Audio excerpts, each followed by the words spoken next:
And thanks for joining us on your channel of choice, Africa Independent Television AIT.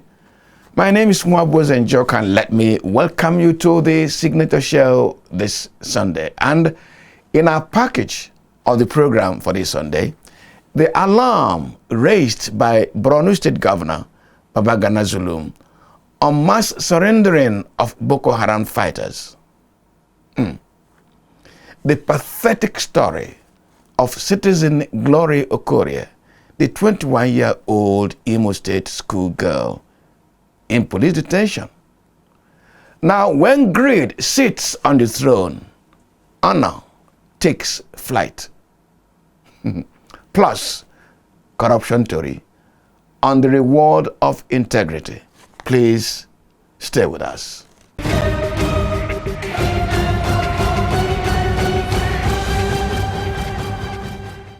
Last week, the Borno State Governor, Babagana Zulum, visited army chiefs in Abuja to seek their cooperation in an emergency development in the war on terror in that state.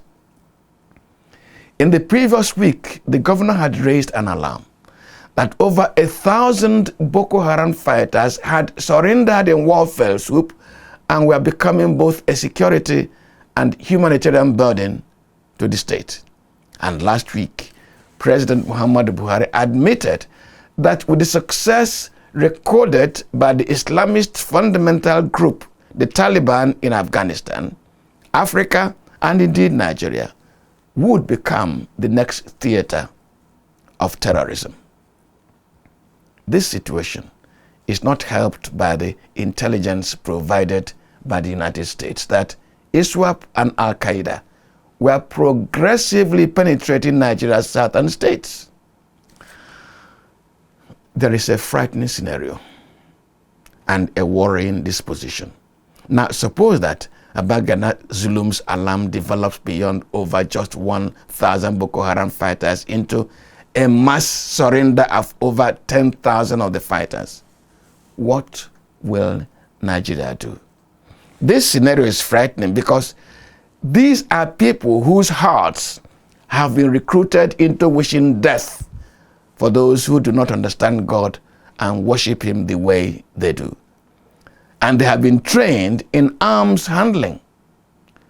What mechanism is the Nigerian security community putting in place in anticipation of this kind of scenario? 10,000 in one fell sweep. Similarly, how are the political institutions preparing for such a situation? Are we just going to wait until it happens? You are watching the signature show on AIT. We take a break now and return shortly. Stay with us.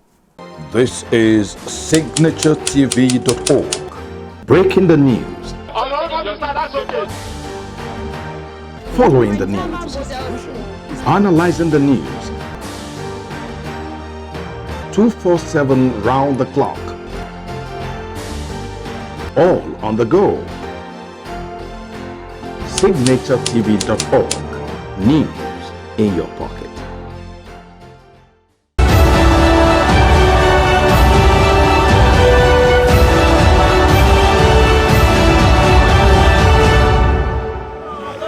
Officer of the law. Banker or worker. I mean, they give 100 naira. I don't.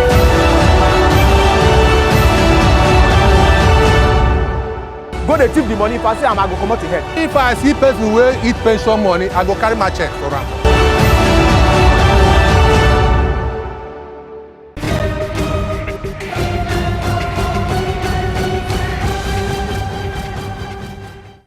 Stories like the one of 21-year-old JAMB applicant Glory Okorie, who is alleged to be in detention of the Intelligence Response Team IRT of the Nigeria Police Force in Abuja since June 17, 2021, gives Nigeria a bad image. Glory was allegedly arrested in Owerri for allegedly being a member of the Eastern Security Network. Her family searched for her for weeks, until someone released from similar detention informed of her whereabouts. Glory has been allegedly transferred to Abuja, where she is today washing clothes and running odd errands for those who detained her. and her family has been made to pay various sums of money for her release, yet she remains in detention. It tastes foul in the mouth and makes it a very difficult task to keep defending the human rights records of Nigeria police in circumstances like this. I only hope that the story of Gloria is not true. If it is, please, the Inspector General of Police should intervene.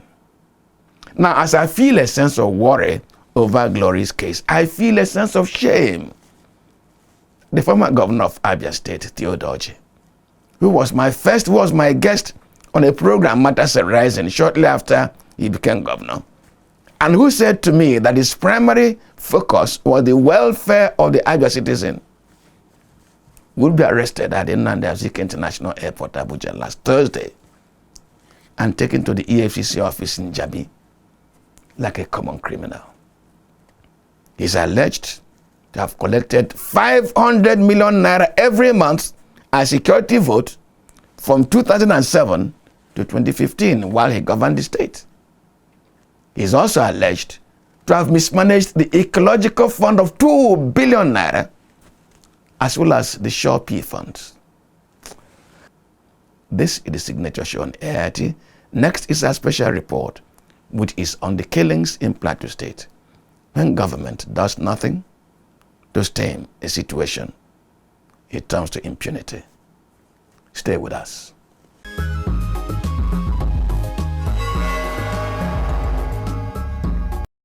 Jos, the Plateau State capital, is tense, and the state governor Simon Lalong is angry.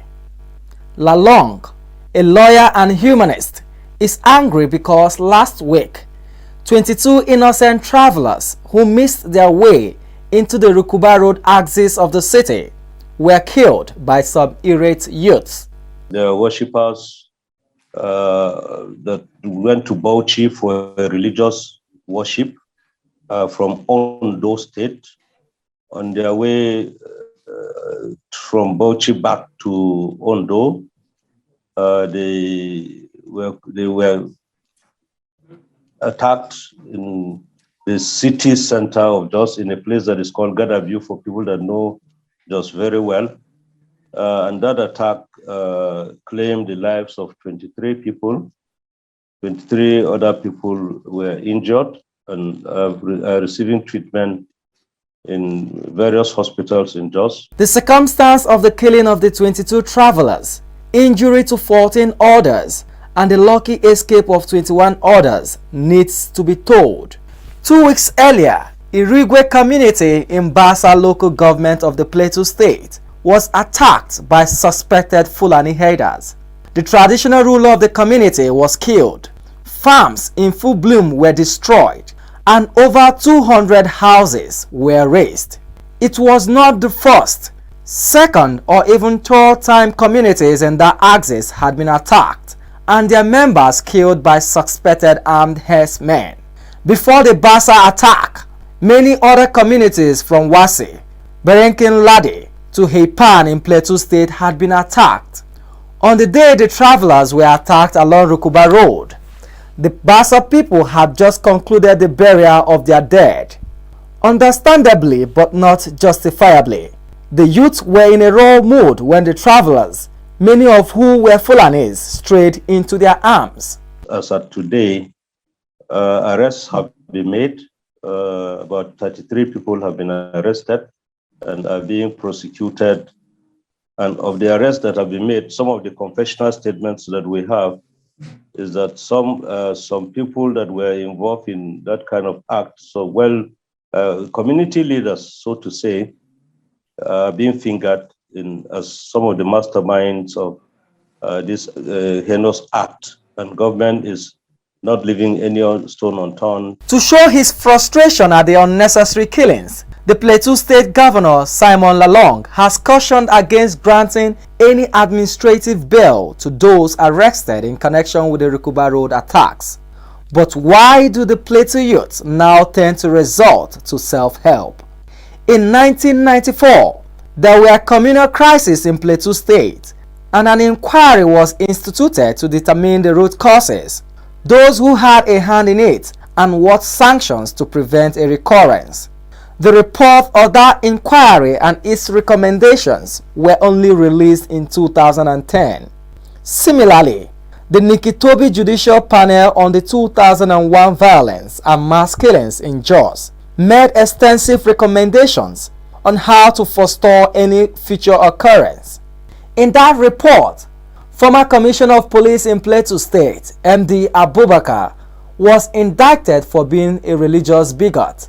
Similarly, in 2008, there was the Bola Ajibola Panel report, which made extensive recommendations. So, what came of all these inquiries and their recommendations? This whole thing will have been nipped in the bud, but successive administration, both at the state and federal level, has continued to gloss over this issue, and that's why the culture of impunity continues. If we want to break this chain of impunity, then we need to go visit the previous report and implement them. Failure to do that will just be postponing every days. All the peace committees and peace initiatives obviously is not working effectively. Some analysts are of the opinion that a tendency by the citizen to take the law into their hands in a resort to self-help is the direct consequence of a feeling of injustice or suspicion of complicity by the authorities when no action is taken against culprits in previous crises. Government is an entity that is being guided by the Constitution to protect lives and properties of the citizens. Where government fails to do that is a total failure. In the first place, if the first attack was done, government was supposed to be proactive and take action immediately. Refusal of government to take action can anger other people to go for reprisal. In my own opinion, the fault is that of the government.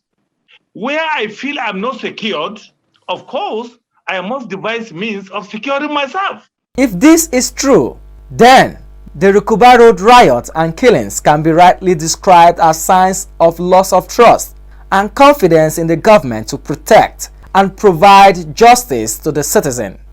Such a situation has their consequences for security in the country. What is happening in Plateau State should not be seen as a Plateau problem. It is a national problem, and government should look at it in that light. What is happening in Benue State should not be seen as a Benue problem, a situation where a governor was attacked until they are physically going to kill a governor. Despite the security forces that are with him, then people are going, they know that he has security, and they still go after him. That shows the level of commitment of terrorists. Terrorists don't care whether they will die or not, because the terrorists themselves are not the people we see. Any government in power should be very conscious of the fact that the issue on ground is not party issue. The issue on ground is not a religious issue. The issue on ground is the terrorist issue. The Rukuba Road killing in Jos is not alone in its import. There have been similar killings in Benue and Kaduna states, where either the culprits are yet to be identified and punished, or excuses of reprisal or unaccommodating attitude of communities have been used to justify the actions of the perpetrators. With the killing of about 20 travelers cannot be justified under any circumstance, because these travelers obviously are not from the Plateau. These are not residents in Plateau. If you have issues with some of the either the elders or the indigenes, it is not to take it on a traveler. It must be realized that when the authorities do not take action in the face of crime, the criminal is emboldened and the victim feels justified to resort to self-help. We must not create our own crisis and become indignant at the pains. Marvelous Obomanu for Signature Show.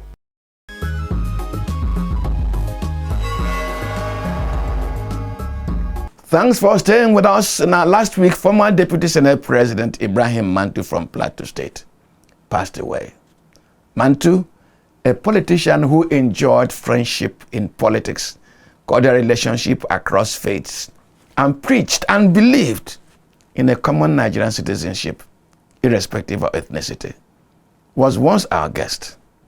He featured with the former governor of Enugu State, Dr. Kwesile Zenwodo. Now, as a tribute to Ibrahim Mantu, we bring you back that interview, which was one in our Nigeria at 50 series of the program. My colleague, Vim Martin Obiara spoke with Mantu and Wodo. Stay with us.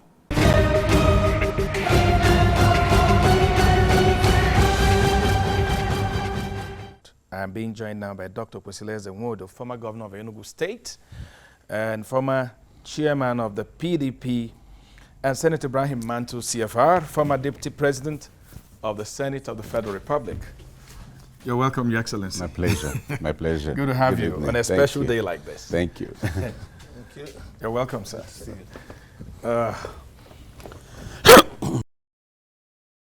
Senator Mantu, what are your memories? Did those clips bring back some kind of nostalgia? Well, certainly yes, because I was actually much older than my friend here. I was 13 years old and primary 6. And incidentally, they selected people from the primary schools to attend the ceremony in Jos. And so they just put yes and no. And I was lucky to pick the yes. So I was one of those people who actually witnessed the celebrations in the provincial headquarters at that time. To be honest with you, it has been really, really mind-blowing looking back and seeing where we are today. I remember in those days, particularly the speech of the Prime Minister then, the man with the golden voice. I mean, when I heard him speak, if you lock him up in a room and you are outside, you would think it's an English person speaking, because they spoke English, what they call Queen's English then. And they spoke with all the intonation that you need to hear them talk. Well, if you look at today, you know, the quality of education, those people are not, most of them are not graduates, but they were performing better than even some professors today in terms of the diction and even the sense in what they were saying. It's something unique. One could see clearly that Nigeria was actually destined for greatness from the quality of leadership that we had in those days and the way Africa looked up to them for guidance and so on and so forth. Unfortunately, over the years, that hope and that dream was dashed to some extent, but not total. Okay, everybody talks about the quality of leadership at that time. And I wasn't around in 1960, but I've been opportuned to look back at what 1960 was like, the years after 1960, and what it is today. Let's look at our leaders. I've seen pictures of Tafawa Balewa, for instance, a particular picture that I enjoy so much, you know, looking at every time. When he was on leave as Prime Minister of Nigeria, and he was in his village in a small house with his folks and all that. And when he died, I didn't see mansions. I remember Michael Okpara. Yeah. I remember when he was coming back after years in exile. And he didn't have a house. And all the elites in Igbo land were putting heads together how to build a house for Michael Okpara. I remember Akanu Ibiam, who was governor. And even Ahmadu Bello. I can't remember where anyone said this is his mansion and all that, or his private jet. Tell me, you know, you were not leaders in 1960, but you have grown to become leaders associated with some of these past leaders. What is unique about those leaders? Or what was unique about them? Well, I think if you ask me, what was unique is in leadership, you need to have a vision and a mission. Those leaders were imbued with patriotism. What was underlining their leadership was freedom. They wanted to give us freedom from white rule. The agenda was not self-aggrandizement. And because they were preaching and doing what they were preaching, people believed them. And they sold a message which caught up with the people. And they were striving every day to deliver that message. Now, in the present circumstances in our country, we're not even allowed to meet the electorate and to deliver a message. We don't have, we ourselves don't have a vision. We don't have a mission. We're installed by godfathers. And while in office, the agenda is to make sure that the godfather is well nourished. Because you never went to the electorate to ask for a mandate. You never promised the electorate anything. You never believed in anything. When I was national chairman, I said that many of the people who were flying the flag of PDP had not read the constitution of the party. They had not read the manifesto. You were going to have a covenant with the Nigerian people, and you have not read the covenant. You just want a title for self-gratification and aggrandizement. You want to be a governor, you want to be a senator, you want to be a House of Rep. The platform that you are climbing on its back to be that, what is the vision of that platform? What is the message of that platform? Okay, we'll get to that. Let me come back to you, Senator. What do we need to learn from those leaders, Awolowo, Nnamdi Azikiwe, Balewa, Aminu Kano? Well, first, let me tell you this. First of all, those leaders saw leadership as a unique opportunity to serve humanity. They saw it as a responsibility bestowed upon them by the people, and they actually tried to discharge those responsibilities with the fear of God. They were selfless in the discharge of their duties.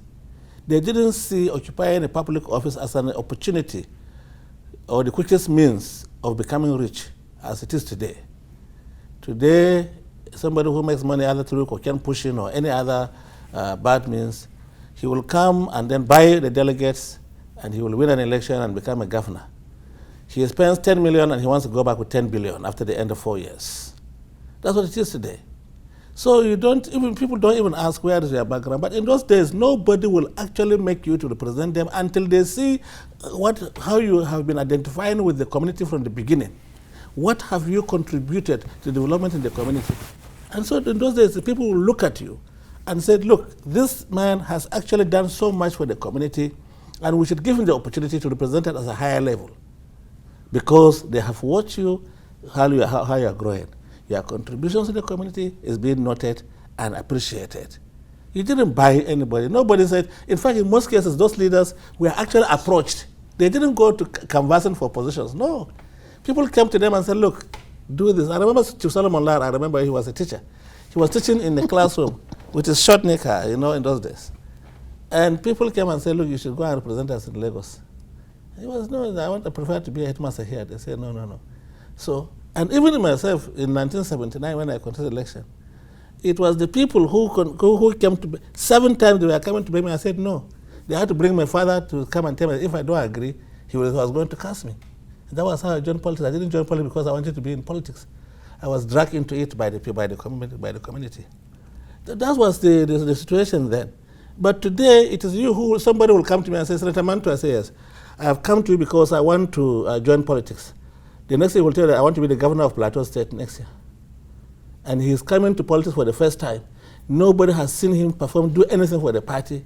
He is coming from day one, and he wants to take the number one position. No tutelage? No, at all.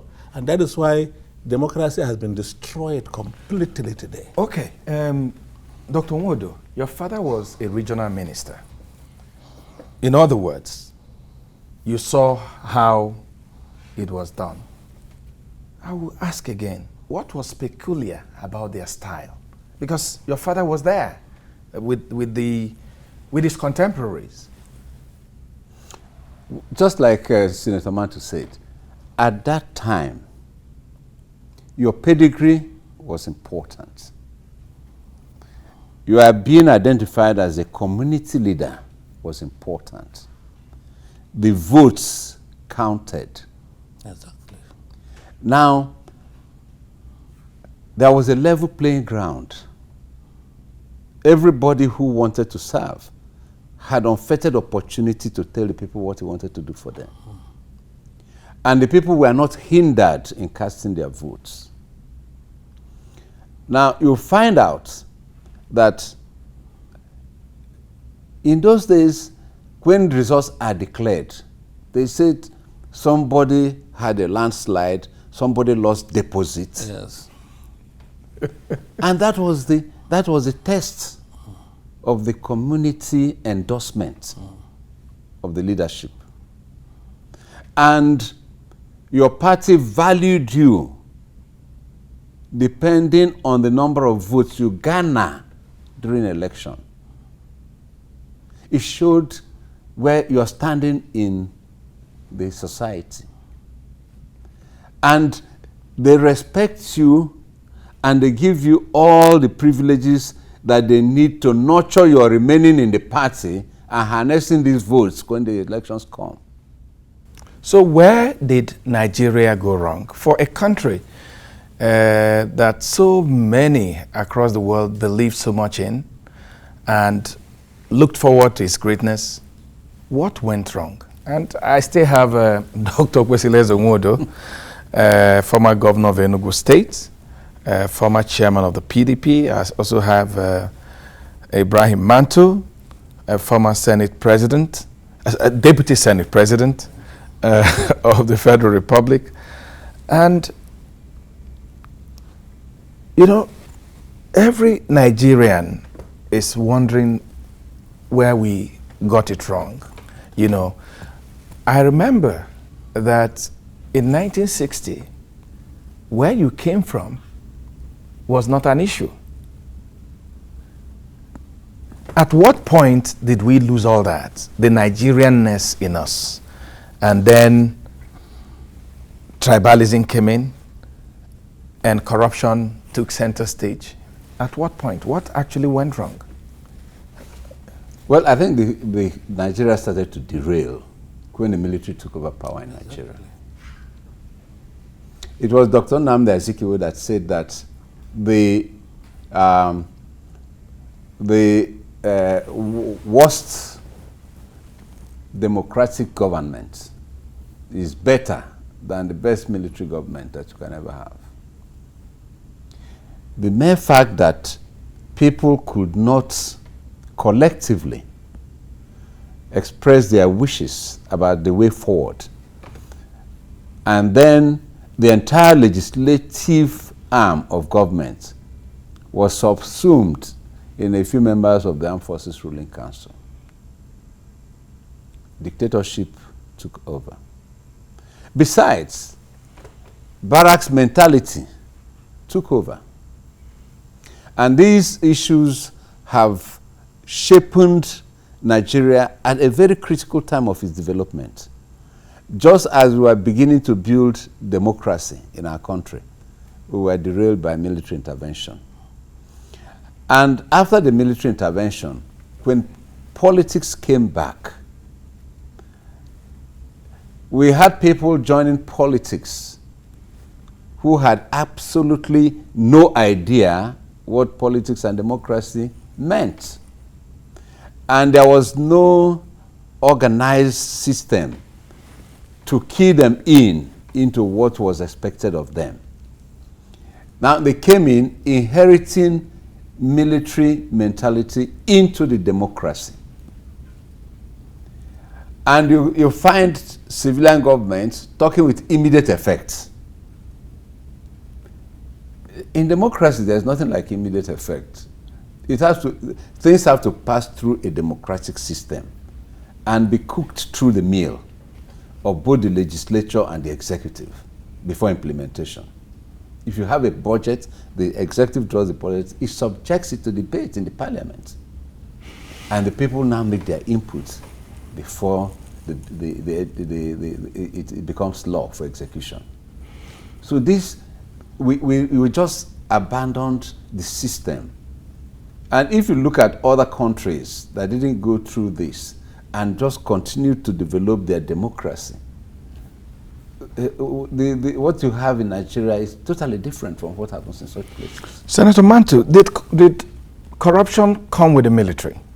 Because even before the military came, some political leaders were being accused of corruption, bribery and all that. Well, as you said in your opening remarks, our leaders there, the First Republic leaders, were people who, after their death, we didn't identify mansions, choice cars, and the rest of them, or fat bank accounts that they left behind. So if they were truly corrupt, as they were accused by the first coup plotters, we could have found houses belonging to them. We could have found fat bank accounts both inside and outside Nigeria belonging to these people. But almost all of them did not have anything to write home about. They lived in ordinary houses. The Sardauna, when we were young, we used to think he was the richest man in the world because of his generosity. He would come, politicians are flamboyant and they try to be so generous. He will come with all these gowns, cheap gowns, we were kids then, and he will give so many people gowns to wear, Barbaric and the rest of them. And we say, hey, this man is the richest man in the world. But when he died, there was only 56 pounds in his bank account. 56 pounds in his bank account, nothing more anywhere. Can you imagine? So it is then the military that actually staged the coup. I think if they were here today, I would have said they would have apologized to our leaders even in their graves, because they were accused of corruption, they were accused of all sorts of things, but today they are saints. If they would come back to life and see what is happening, the magnitude of the dimension that corruption was taken, they will willingly rush back from where they are coming from, because they won't believe it. They won't believe it. Corruption has become endemic in our life. And people, our own corruption now is not even just corruption, but we are greedily corrupt. There's element of greed in our corruption.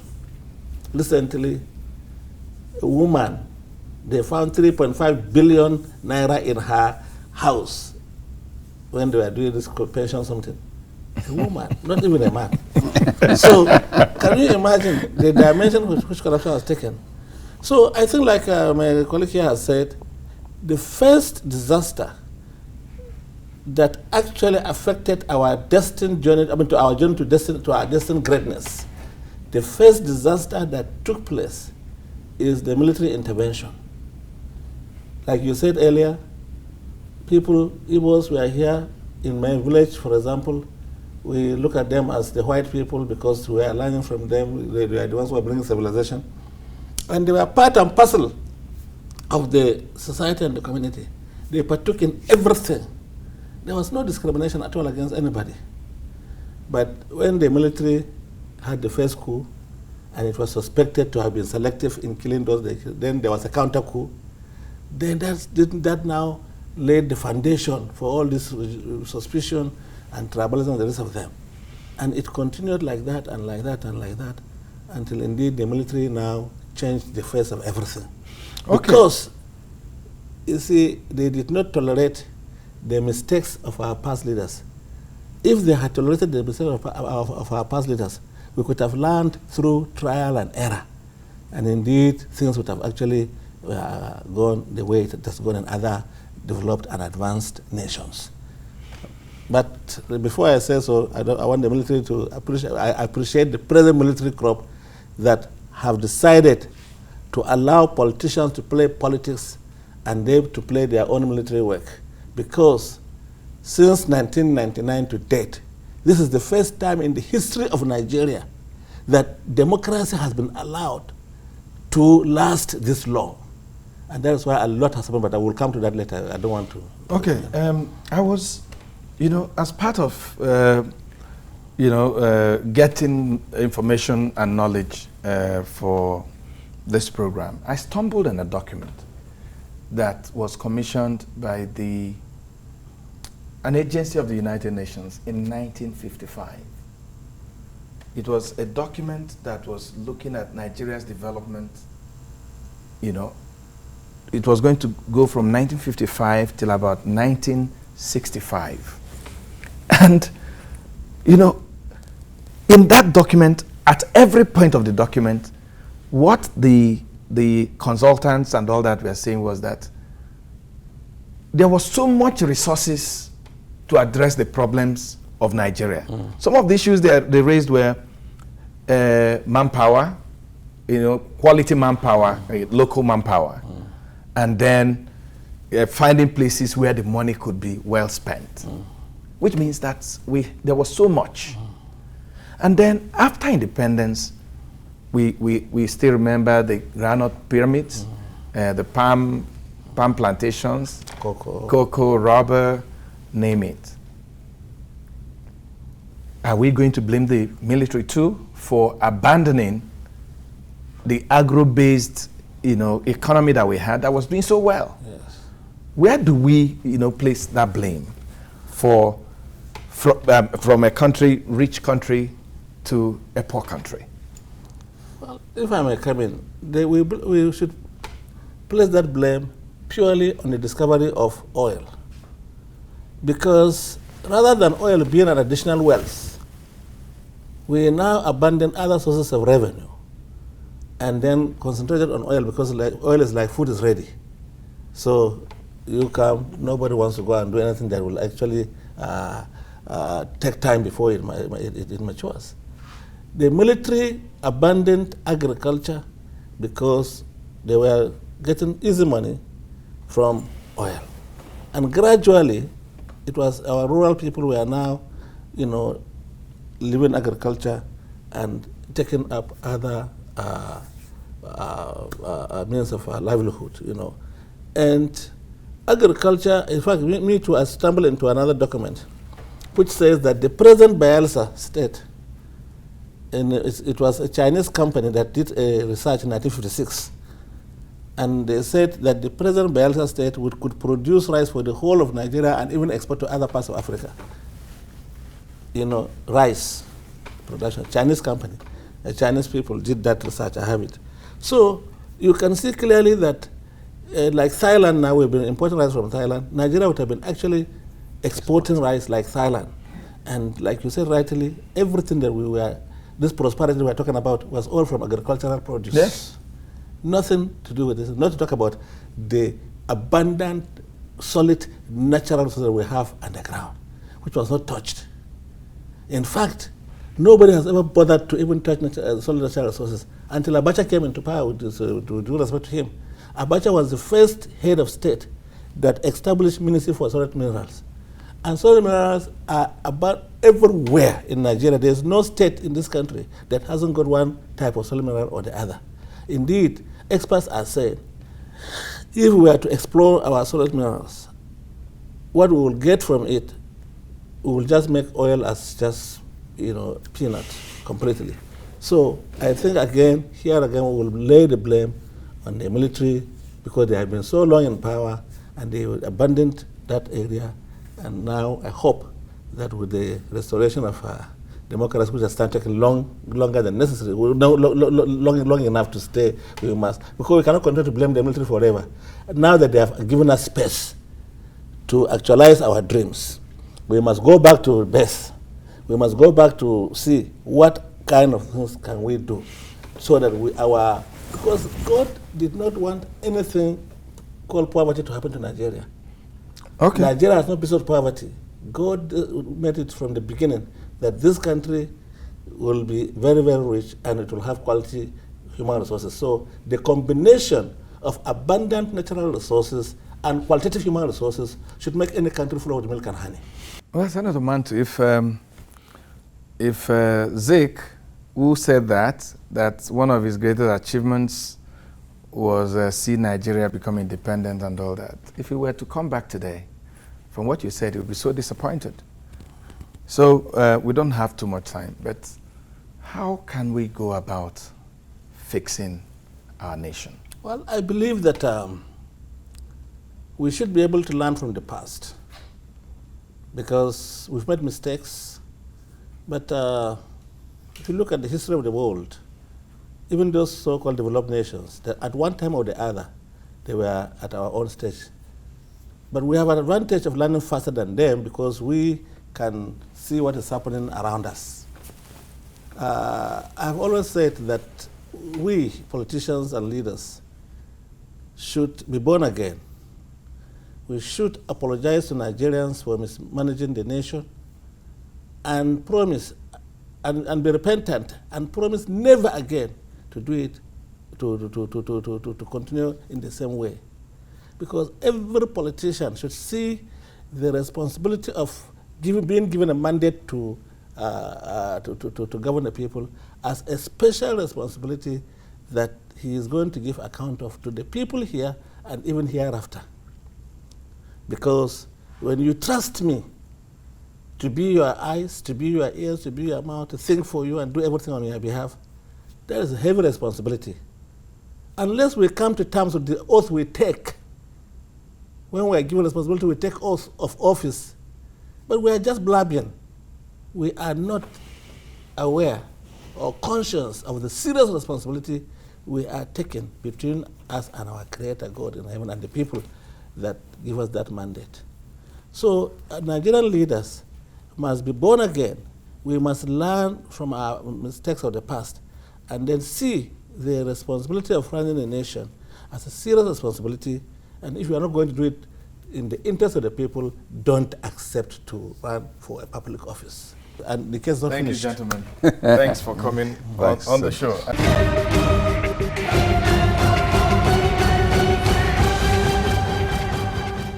Well, that is our package for this Sunday, but please stay with us as we bring you Corruption Story, which is on saluting men of integrity. My name is Mwabuozi Njoko. Enjoy your afternoon. Good afternoon.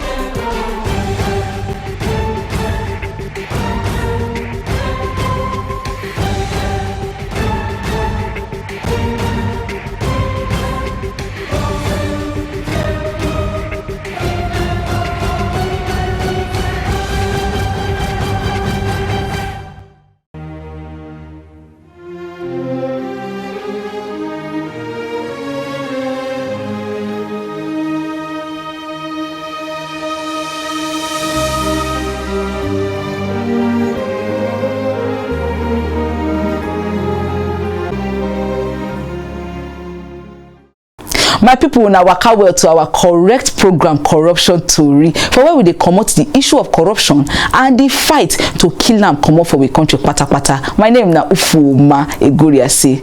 When I see the way I dey shine teeth so, my people, now because you see every time when we see the matter of Nigerian police force for corruption issue, it dey make us dey feel, dey believe, dey think say anywhere where we see police, na bribe they won't collect, or they feel won't help beat this law where they supposed to protect, or maybe you won't use your head sake of the uniform where you wear or the gun or the stick where you carry for hand.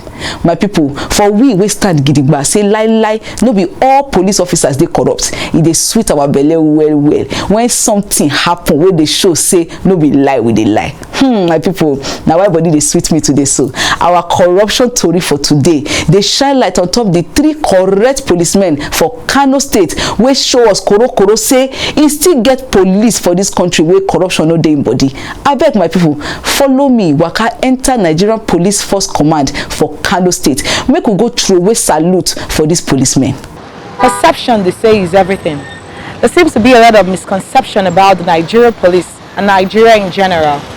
Here at the Kano State Police Command, we have good news of 2 officers who have not only worked diligently, but have distinguished themselves in the anti-corruption crusade. Join us. Is the corruption theory.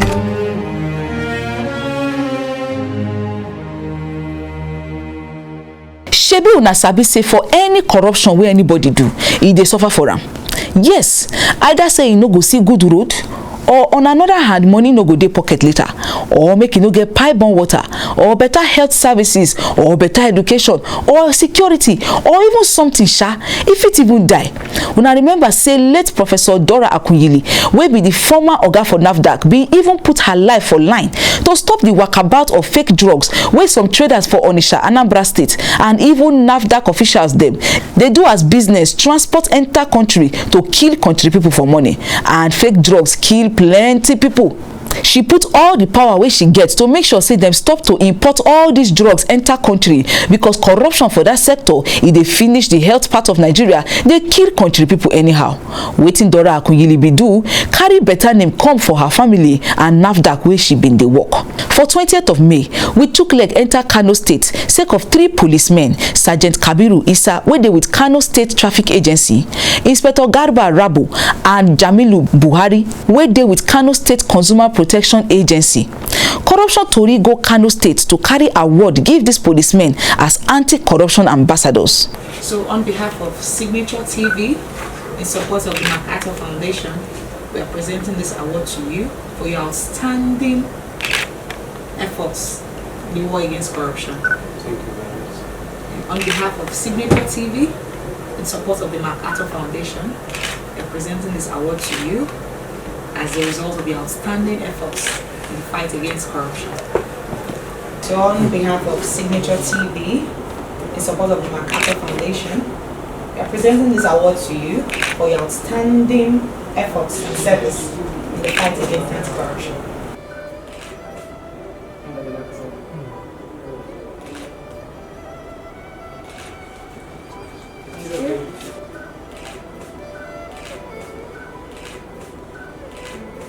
Wetin make corruption tori give them this award? Sergeant Kabiru Isa wey dey with Kano State Traffic Agency bin answer distress call for accident palava one day. As he joined to rescue the people wey dey inside the accident, Karibu see one box wey na one of the people wey don die for the accident get am. He carry am. Inside the box, he see 1 million naira. This man jejely carry the money and the box go submit for Kano State Police Command. Dem come trace the family of the person, return everything plus the money wey dey there give the family. For this officer wey no use temptation take carry this money go in house thief am, after all the person wey get am don die, so nobody go fit to trace am. This man show say he get integrity. Sergeant Kabiru Isa na corruption tori ambassador for anti-corruption, and the thing sweet am well reach say he come talk how this award take motivate am to continue for integrity. As I get this recognition from different organizations, and I know I upgrade my family and my organization and my office duty. And I wish everybody who want to do his work, make sure he do it perfectly. For Inspector Garba Rabu and Jamilu Buhari, their tori dey like Professor Dora Akunyili own. These 2 officers wey dey with Kano State Consumer Protection Agency get informate say some magorish businessmen don charter expired food products enter the state to sell give country people wey no go know wetin dem dey chop. For these businessmen, wetin concern dem if country people dey chop wetin fit to spoil something for their body? Their own na to make money secure this bag. But for these officers, their integrity and to enforce their duty to protect law and the life of country people well na important pass. When them show for these businessmen, now them offer the officers 1 million naira, say make them throw away face so that them go fit to continue their business of expired food market. Unfortunately, these policemen are professional them be. Them collect the 1 million naira, come arrest the businessmen, use bribery to prosecute them for court. For this better thing wey them do to follow rule of law and the refuse wey them refuse to collect bribe, Inspector Garba Rabu and Jamilu Buhari don collect with corruption tori award as anti-corruption ambassador. Them value the award well. I reject it because even for police college, They didn't teach me to go and collect bribe. Even my religion, all these things will be happen. People all over the country just they call me, they congratulate me. Anywhere where I dey, people go just they congratulate me. Men them go they talk say I be the good person. The thing will make me no collect that bribe. Now because say for the police college where I attend, they been tell me say me can no collect bribe. Me now no fit take am. I been join the police force because say I won't contribute my own quota to the force and my obodo Nigeria. And if I collect that bribe, I mean say I don't disgrace myself and the Nigerian police. A lot of my classmates and my friends in outside call me and say congratulations to me, and I'm happy. Even inside my agency, plenty people don't they call me to always say I do well. Even my classmates, friends with the Nigeria and abroad, I dey happy well. Even for where they work, people they respect me well. Now, so they call me and my second Garba, men of truth. The Kano State Police Commissioner for the time when we give them this award, Shuaibu Diko, Yan say, as we dey locate this kind of people, recognize what them do, they good for this fight against corruption.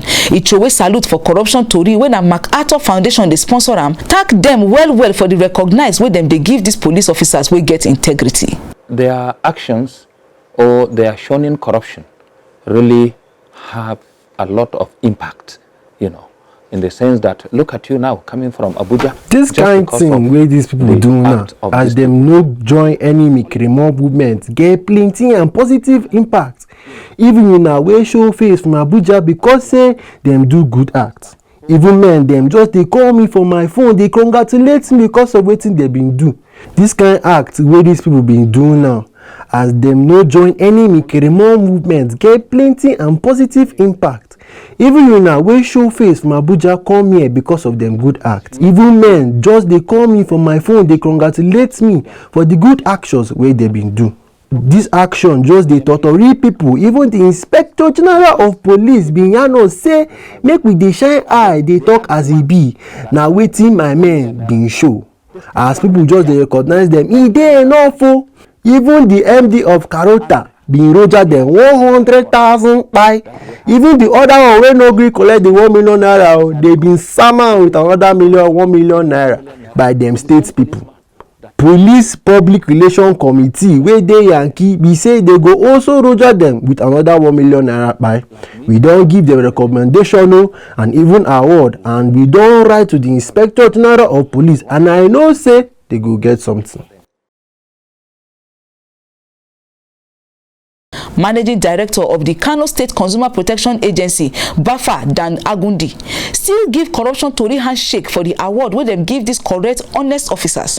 In talk say, corruption Tori and the agency, them wear the same trouser for the awarding of people where they honest. Sake of the agency self by their self don't reward Inspector Garba Rabo and Jamilu Buhari with 1 million naira, will be the same amount of the bribe where them refuse.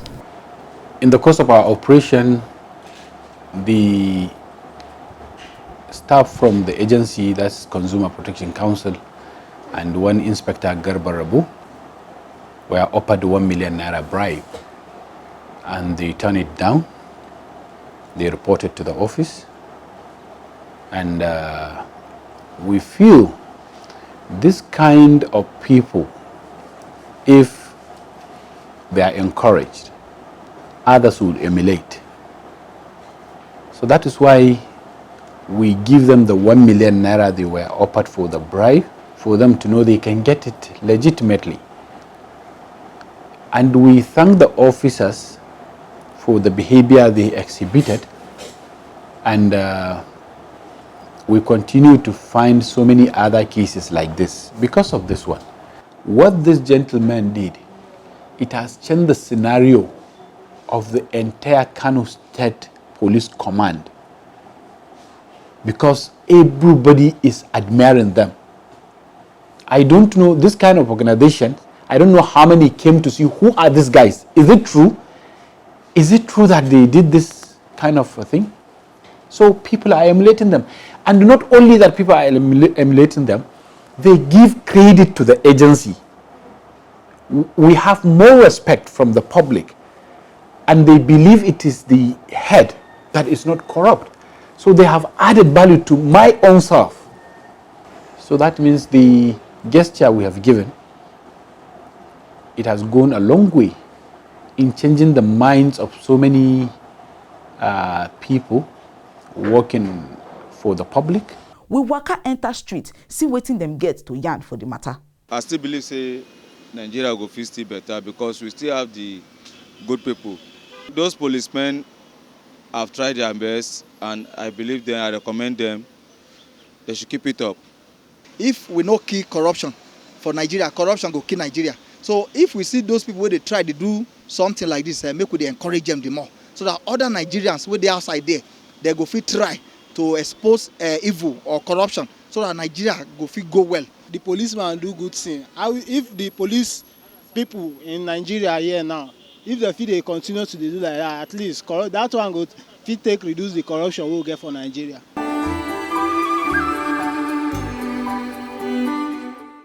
The Economic and Financial Crimes Commission (EFCC) don free Senator Theodore Orji, wey be before governor of Abia State.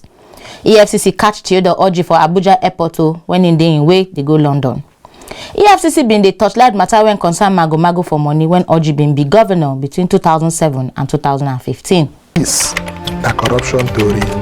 The Independent Corrupt Practices and Other Related Offences Commission (ICPC) don carry one big lecturer for University of Calabar, Professor Francisca Bassi, go court sake of say she put hand inside 20.6 million naira wayo. ICPC talk for court say Professor Bassi, wey be dean and the director for pre-degree program, collect plenty contracts from the school, can't give them to 4 companies wey be her own. The commission talk say she commit this crime between 2013 and 2017. My people, good thing good, bad thing bad, no matter how you want to take a look at. If you reject bribe and corruption, can't embrace integrity. Now so bribery and corruption self go reject you, and honesty and respect now will follow you. Now here we go drop mic on top with correct corruption story for today. Till we carry come again next week. My people, I bet we could not jeje. My name na Ufoma Iguriase. Una bye you.